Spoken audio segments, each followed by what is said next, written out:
So you've selected the right leather, you've got the tools, you've done the prep work. Now I'm going to show you how to get that perfect edge finish.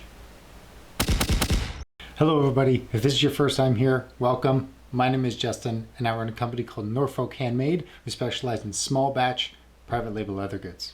So far in this series, we've covered everything from leather selection, tool selections, and how to prepare your leather to get that perfect edge finish. In this video, I'm going to show you exactly how I do it from step one to step however many I have to get that perfect edge finish. The total working time, if I wasn't filming and talking, is probably about 20, maybe 25 minutes. So right here is the exact process that I'm going to be following to get this edge. So I start with 320 until that edge is nice and smooth and flat. Then I add a bit of Tokonole. I go back to 320, sand that down, and that's going to show me any high spots or low spots that I may have missed. So after that, I add a bit more Tokonole, go to 600, sand that down until it's nice and smooth, consistent edge. Add Tokonole again, up to 1500. Then I add some Tokonole again, canvas cloth, and then bump into the wax, polished, and then if I want, go to that nail file and buff out that wax. So that's the order that I'm doing for my edge finishing process. Okay, step one, I've got my wallet, my leather selection for this one, natural Wicket and Craig, and a brown Mexico leather, stitched up, edges prepped with my hand plane, corners rounded over. So now we can begin the edge preparation process. So I'm going to be starting with 320. These are beautiful little sandy blocks from Junlin Leather. Again, linked in the description below. So starting with 320, going up to 600, and then finishing off with 1500 on the sandpaper. I have my light canvas cloth for polishing. I have my Tokonole in my jar with a brush if I want to use more. I've also got it in my little squeeze bottle. I'll probably end up using this for the most part. I've got my heavy duty canvas cloth charged with some Columbus wax. And then I've got my nail polishing block here as well. That's the final step to really bring up that shine. So that's what I'm going to be using to get this edge all polished up and ready for showtime. Okay, so getting into this, I'm just taking my sandy block and I'm going to work in one single direction throughout this whole process.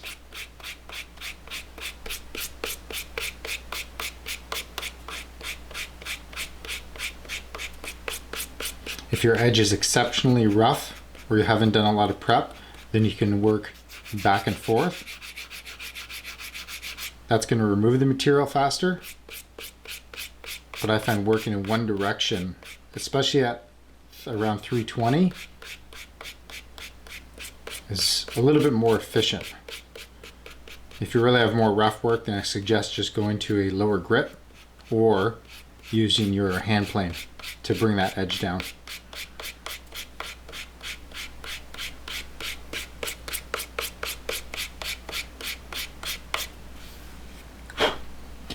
So what I'm looking for in this edge is a distinct difference in color. You really want to pay attention to the color change and the smoothness of that edge. So I'm going to keep going on this until that's all nice and smooth.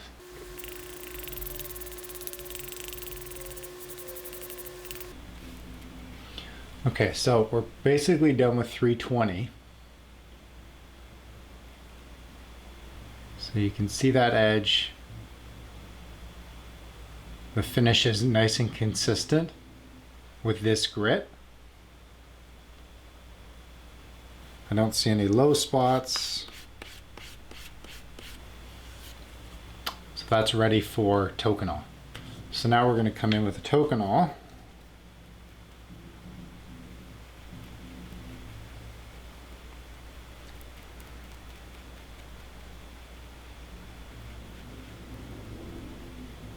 Making sure this surface is nice and flooded. Nice even application of the Tokonole across the whole surface. And then we're going to come back in with that 320. And this Tokonole will really highlight where those low spots are. And then we can work down until the surface again is nice and flat, nice and level, and then we can move on to 600.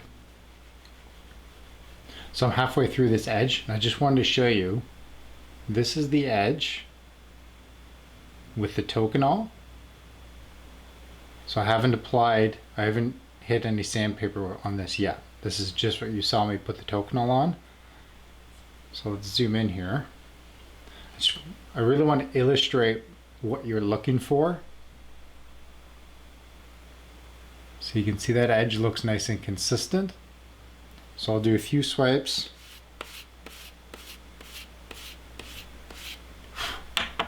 And now you should be able to see in the middle, it's lighter than on the very edges. You can see it through here, you can see it on the top edge there. It becomes really obvious when you add Tokonole where you need to keep sanding. So just a few strokes and you can see that edge is fairly even, which means I sanded properly. And that's what you're aiming for. Most of your time is spent at the lower grit. So now I just keep working this down until that edge is nice and consistent, which means I've sanded it perfectly flat and smooth. Okay, finishing up at 320. I'm gonna come in with some Tokonole and then move up to 600. Okay, so I've got some fresh 600 here. The process is exactly the same as before. Just keep sanding until your edge changes color, becomes lighter, and it's nice and consistent.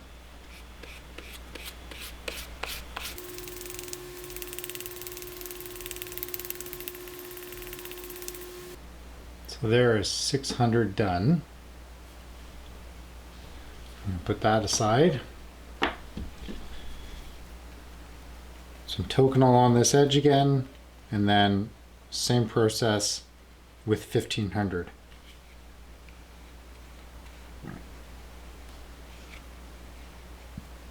The only difference with 1500 is you're not going to see as much change in the edge, but you're really going to see it really start to polish.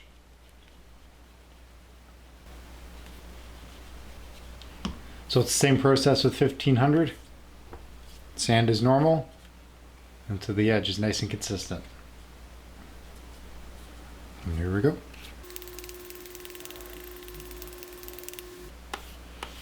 Okay, that is a wrap on 1500.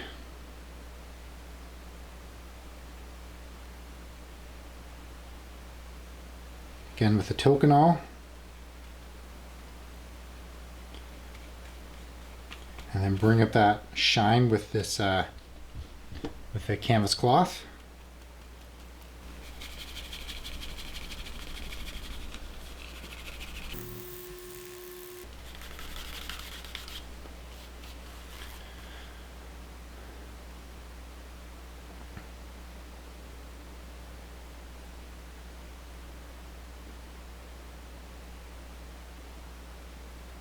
So you're looking at that edge saying, okay, is there any little divots? Is there any bits that you can see where maybe the light isn't reflecting? If there is, go back a grit. If you have to, go back two. But really be quite discerning with how that edge looks. So now we move on to wax. So you have two options when you're applying the wax. One thing you can do is actually charge your canvas cloth with some wax and then apply it to the edge. This puts in a really thin layer, but if you're working with a slightly softer leather, this actually may be the better option, because I have found that sometimes if you bring the wax to the edge, this can actually deform the edge. Because this is nice firm leather, I'm not too concerned about that, so I'm just lightly dragging the wax over top. And then with my canvas cloth, now this is a heavier duty canvas cloth. This is maybe a 13 ounce, whereas this is muslin, so this is very thin.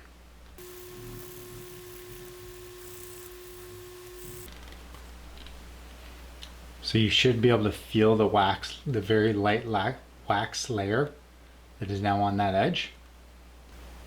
And you should also notice the shine is quite a bit more. So we're going to add a little bit more. I usually do 2 rounds of wax. I find that gets me a nice polish, and it just adds a bit more protection.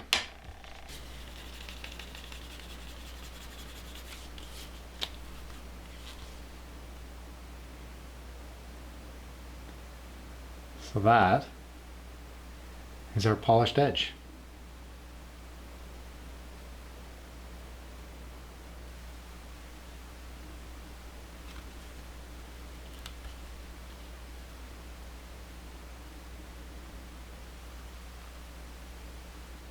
So if we want to take this up a notch, we can get our nail filing block. What I like to do is start at the coarsest grit. This is, I don't even know what this would be. This is 3,000 maybe, who knows. But I'll start there, flip over to the blue, which is the next. And then this final grit is this micro mesh paper that I've added to this. This is like, I don't know, 10,000, who knows. I don't even know what it is. But it's super, super fine. But I don't know if the camera will pick up this difference. But this quick little process just makes this edge completely, I don't want to say flawless, but the shine is brighter.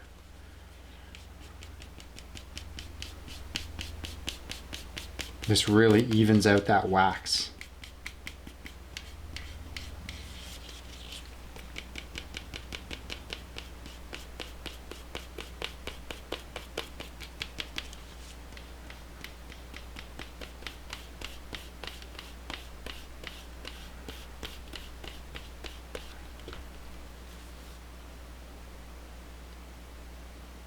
There we go.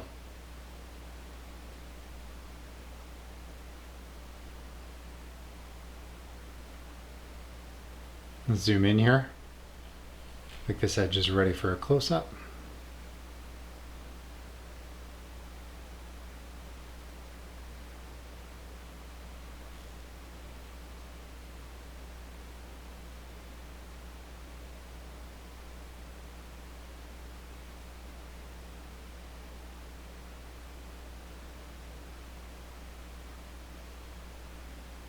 So that is how you get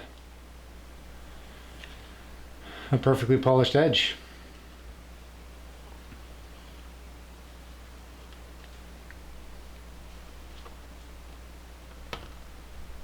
Okay, everybody, I hope you've enjoyed this series on edge finishing. If you have any comments, questions, let me know in the comments below. If you've enjoyed this video, like, subscribe, share, all the typical stuff. If you need any of the tools or materials that you've seen in this video, I've linked them all in the description below. Some of those are affiliate links for Amazon Canada and the US, which means I get a very small percentage. That percentage goes directly to help support this channel. So if you do end up using those links, it's greatly appreciated. If you want to see what I'm doing on a daily basis, head over to my Instagram account, norfolk.handmade, and see what I've got going on over there. You can also head over to my website, norfolkhandmade.com. I've got a bunch of free plans and paid plans if you're interested in those. I've also got a new section with all my resources, which include the affiliate links in the description below, as well as links to the suppliers that I use the most. Thank you everybody for watching. We'll see you in the next one.